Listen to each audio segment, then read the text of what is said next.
Hello guys, welcome to my channel Rajpi study में आप लोगों का स्वागत है। आज लेकर है पंचायती राज व्यवस्था। अगर आरआरबी ग्रुप डी में अगर पंचायती राज व्यवस्था से क्वेश्चन आ रहे हैं तो गारंटी है हमारा इससे बाहर एक भी क्वेश्चन नहीं होगा।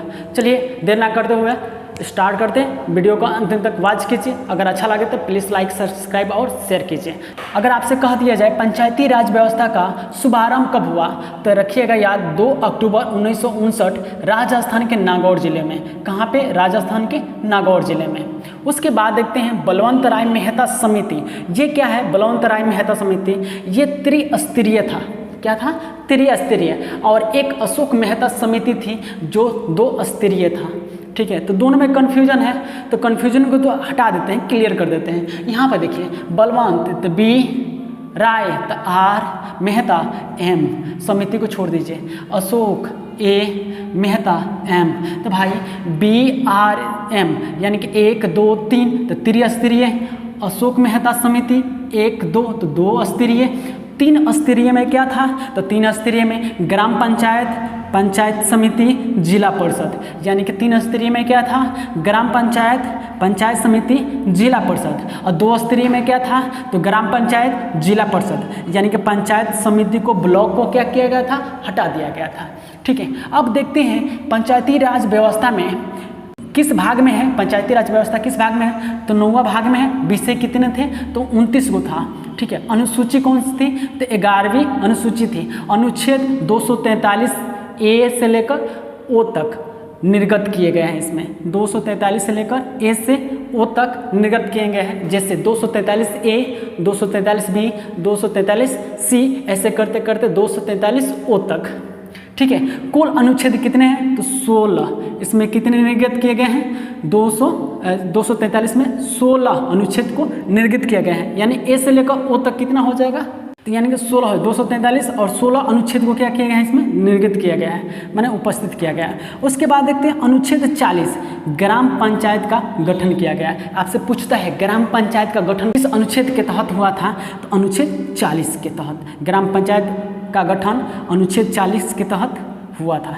उसके बाद त्रिस्तरीय पंचायत में क्या क्या आएंगे? तो ग्राम पंचायत आएगा, पंचायत समिति आएगा, जिला परिषद। यानी पंचायत समिति को हम क्या बोलते हैं? ब्लॉक बोलते हैं। उसके बाद है पंचायत राज व्यवस्था लागू नहीं है। यानी किन किन राज्यों में पंचायत राज व्यवस्था लागू नहीं है? तो नागालैंड, मेघालय, मिजोरम और दिल्ली। यानी कि 4 ऐसे राज्य हैं जहाँ पे राज्य व्यवस्था लागू नहीं है।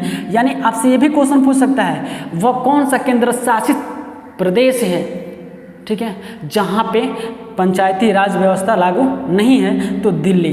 ठीक है, उसके बाद याद रखिए अशोक मेहता समिति जो है ये द्विस्तरीय है। इसमें क्या किया गया था? ग्राम पंचायत को रखा गया था, जिला परिषद को यानी कि पंचायत समिति को, ब्लॉक को हटा दिया गया था। इसके वर्तमान मंत्री जो हैं गिरिराज सिंह हैं। ये कहाँ के हैं? तो बिहार के। कहाँ के हैं? तो बेगूसराय के सांसद हैं।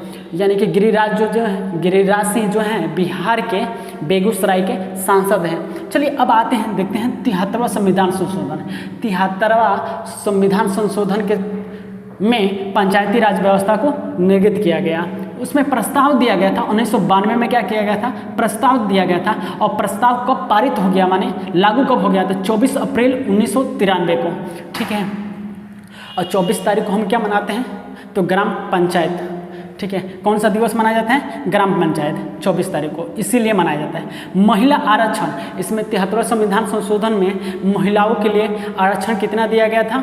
1/3 यानी कि 33.33%। यानी कि महिलाओं का आरक्षण दिया गया था। यह राज्य सूची का विषय है। यानी कि जो पंचायती राज व्यवस्था है ये क्या है? राज्य व्यवस्था की, राज्य की सूची है, संघ सूची नहीं है, ये राज्य की सूची है। ठीक है, ये जो पंचायती राज व्यवस्था है ये राज्य की सूची है। इसमें कार्यकाल जो होता है इसका, पंचायती राज व्यवस्था का कार्यकाल जो होगा वो कितने साल के लिए होगा? 5 सालों के लिए। चुनाव राज्य निर्वाचन आयोग का भी इसमें क्या किया? 73वें संविधान संशोधन में गठन किया गया था। ठीक है, चुनाव लड़ने की न्यूनतम आयु अगर देखा जाए, यानी कि अगर कोई व्यक्ति चुनाव लड़ना चाहता है तो उसका न्यूनतम आयु 21 वर्ष होना चाहिए। अगर 21 वर्ष से अधिक है तो कोई बात नहीं, वो चुनाव तो आसानी से लड़ सकते हैं। अब देखते हैं यार, यहाँ पे कुछ इम्पोर्टेंट नोट्स बनाया गया है कि भाई ये क्वेश्चन आ सकते हैं। यानी कि देखिए याद रखिएगा, भारत का पहला नगर निगम कहाँ स्थापित किया गया था? तो चेन्नई में। भारत का पहला नगर निगम कहाँ स्थापित किया गया था? तो चेन्नई में किया गया था। किस राज्य में पंचायती राज प्रणाली नहीं है? तो अरुणाचल प्रदेश में। किस राज्य में पंचायती राज प्रणाली नहीं है? तो अरुणाचल प्रदेश में। फिर है कि आपका एक और है, पंचायती राज व्यवस्था किस पर आधारित है? ये बहुत इंपॉर्टेंट है। पंचायती राज व्यवस्था किस पर आधारित है? तो सत्ता के विकेंद्रीकरण पर। सत्ता के विकेंद्रीकरण पर। यानी कि इसमें क्या था? विकेंद्रीकरण का मतलब कि एक आदमी नहीं, दो आदमी पर, यानी दो आदमी से क्या करना है, एक पर डिपेंड होता है, उसको बोलते हैं केंद्रीकरण, और दो पर आते हैं तो विकेंद्रीकरण। ठीक है। 73वें संशोधन में कौन सी अनुसूची जोड़ी गई? 11वीं अनुसूची को जोड़ा गया था। भारत में सामुदायिक विकास कार्यक्रम कब आरंभ हुआ? तो 2 अक्टूबर 1952 को। चलिए पहले स्क्रीनशॉट ले लीजिए, क्योंकि आप लोग कमेंट करते हैं कि स्क्रीनशॉट के लिए आप कभी हटते नहीं हैं। अगर वीडियो अच्छा लगे तो प्लीज़ यार लाइक सब्सक्राइब शेयर कीजिए। Thanks for watching.